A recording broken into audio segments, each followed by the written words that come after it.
Hey there, this is Will from Run Repeat, and I'm here to tell you a little bit about the Hoka Sky Arkali. So let's get into this. All right, so the Hoka Sky Arkali, we'll just shorten it down, is kind of like a hybrid shoe from Hoka. What they did was they took a lot of innovative features from a trail hiking shoe, a trail running shoe, and an approach shoe.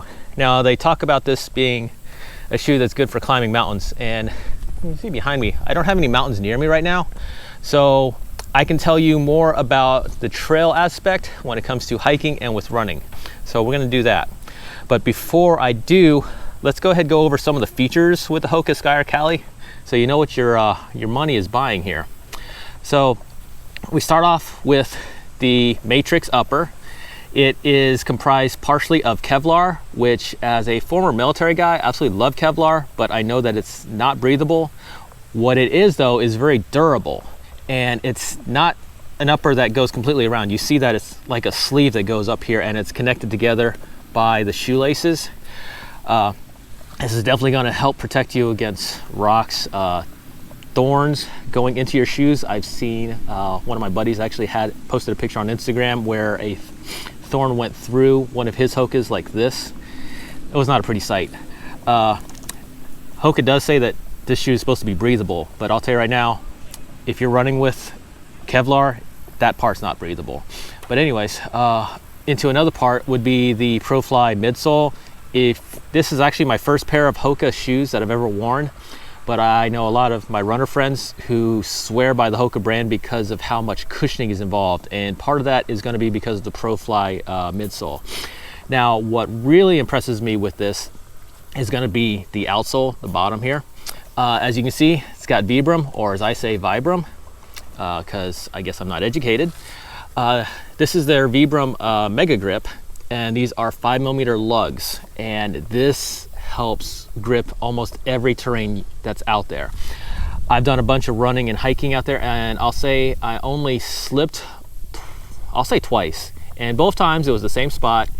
I thought I would catch myself. It was going down a wooden bridge. There was nothing there, and it was just after it rained because we were getting rains down here in South Carolina. But these are what I look forward to, because this is what reminds me of like an army shoe, and you are not going to go anywhere when you hit the ground with this.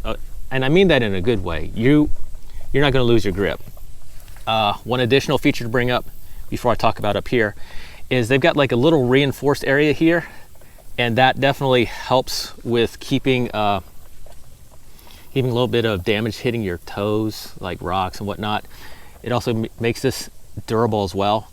Now, Hoka is correct that this is supposed to be a breathable shoe, because as you see in the tongue area, there are holes inside the mesh. So you've got two layers right there, and you've got like, the first layer is just a straight mesh, but then underneath it is going to be holes to help breathe.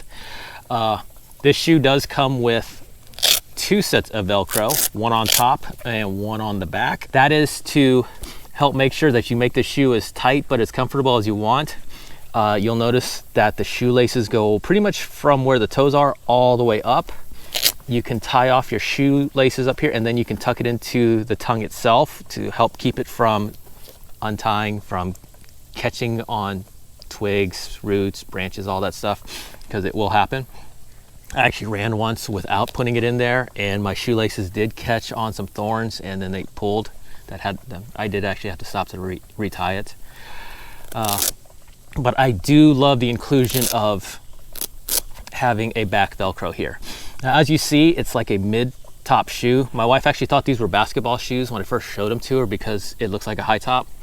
But I will tell you that this helps eliminate the need for a gaiter.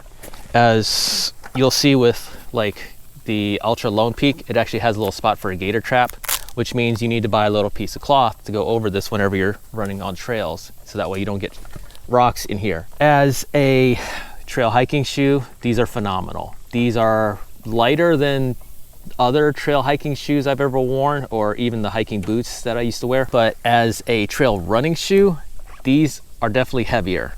And let me show you. Hopefully you guys can see this because the sun is like just beating down, and I think you can see the sweat on me here. These shoes are advertised as weighing like 15 ounces according to the Hoka website for a size US men's 9. I wear a size US men's 10, and it comes in at 1.1 something ounces. When you put them together, you've got 2 pounds, 2.5 ounces, and which puts it at just under a kilogram. That's quite a bit of weight to put on your feet whenever you're running. We're going to compare that to my Cloud Venture shoes that I love wearing. And those two together comes out to 676, 678 grams, or 1.8 ounces roughly. Each one comes out to 12 ounces. So this is a 4 ounce difference when you're wearing the Hoka Sky Arkali compared to the On Cloud Venture shoe. So that's something you got to take into consideration there. As a trail hiking shoe, these things are phenomenal. I didn't have an issue with them at all. But when it came to running, I will say that you can easily do a 5K on trails with these. You don't have to worry about the 3.1 miles with them. But if you go anywhere between 3 and 8 miles, you're going to start feeling the sweat inside. Your feet are actually going to heat up a little bit in here. I did an ultra marathon or ultra race upstate in Kings Mountain State Park earlier. I took these, and on the second lap, took the shoes off, and my feet immediately cooled down. I could feel like the heat emanating from my feet and my socks as I was taking them out. And there was a lot of sweat inside too. And I attributed quite a bit of the sweat being stuck in here with the humidity that's pretty much of the south. It would be nice if there was a little hole here to like push sweat out, but I don't think that's what these shoes are designed for. These shoes are designed more for a cooler weather, not for being out in the middle of the night in 90-degree weather. I'll tell you that right now. If I was to give these a score, I'd have to give it an overall an 85, because I'm going to split it between the trail hiking shoe and the trail running shoe. So as a hiking shoe, easily a 90 out of 100. Heck, these might even be a 95 out of 100, just because, like I said, these are lighter than other trail hiking shoes I've worn. They're so durable. The Velcro and the lacing, just, you decide how tight and how comfortable you want the shoes on you. But when it comes to a trail running shoe, I've got to drop it down to an 80, because they are heavier than other trail shoes I've ran in, and you can't go more than 8 miles with these without feeling like a bunch of sweat and heat coming in on your feet. All right, so if you got any questions, go ahead, let us know. And if you want to see more shoe reviews, go ahead, subscribe to the Run Repeat channel, and check out other shoe reviews. Till next time, bye guys.